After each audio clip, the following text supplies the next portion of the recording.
Hello everybody, today I want to talk about how to update Facebook on iPhone if not working. Let me show you what is what is the most popular solution for this. Okay, if you open your app store and when you are here write example Facebook, okay, Facebook, and if you touch in your update button and your Facebook app not working, not update, the most popular solution is close and log in again in your Apple ID, okay? But remember, okay, you understand me, no?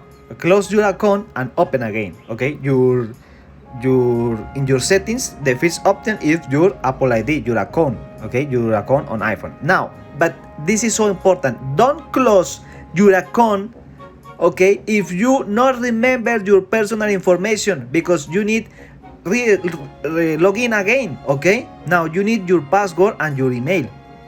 You can watch your email here in your settings, your first option. You can watch your email. I don't want to show you because this is my personal email, but your password, if you want recover your password, you can contact with support or change your password with your account open. But if you close your account, you cannot open recover your password.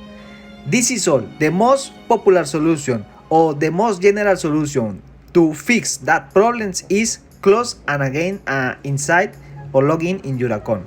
This is all. Have a good day. Sorry for my bad English and see you later.